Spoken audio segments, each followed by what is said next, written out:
It's the TEFL Express podcast, brought to you by TEFL Express, your partner in the world of teaching English as a foreign language. For all the latest and greatest in the world of TEFL training and materials, please visit our website at teflexpress.co.uk. Enjoy the show!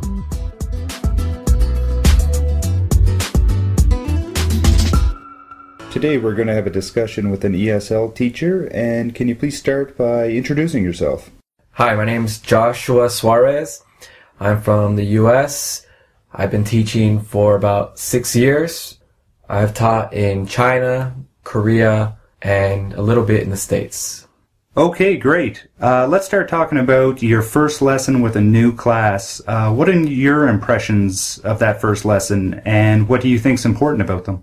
Well, first thing you do when you get a new class is you need to observe your students. You want to see their different personalities of each student and also the level of each student's English.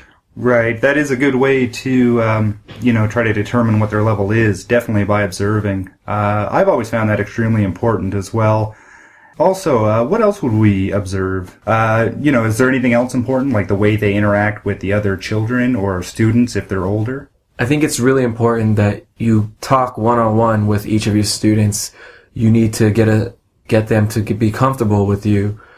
It's very important that your students are comfortable with you if you want to have a successful class teaching English. Yeah, I definitely agree with that. I mean, if the students feel comfortable with you, then to me, ultimately that's going to make them feel more engaged in the class and make them want to participate. Yeah, I agree.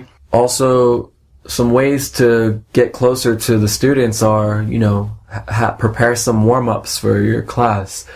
This way, you can interact, get the students laughing, and, they see you laughing, and they just feel much, closer to you, and have a good time while you're learning English. Right. And I know you mentioned to me earlier that your most of your experience has been with teaching young learners. So I can definitely see how, like you say, if you get laughing and having fun and the students do that along with you, it is going to definitely, help them engage more in that lesson. Yeah, most of my teaching experience is with children, but I've also done tutoring with young adults and older adults, and also have done some tutoring with older adults.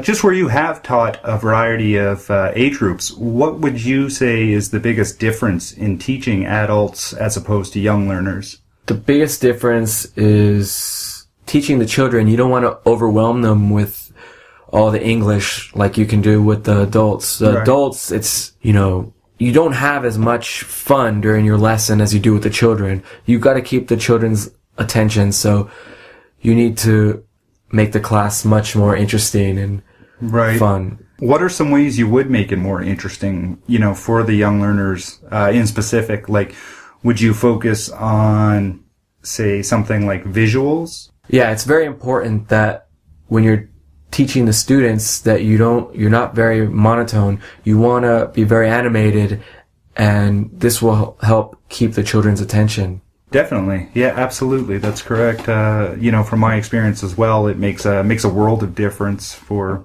keeping that attention span on the teacher and the lesson. How about songs? Do you do a lot of songs with young learners? Yeah, do a lot of songs, and also try to make some dance movements to go along with the songs. That way, seems when the movements, the children are able to remember the English with certain movements. Right.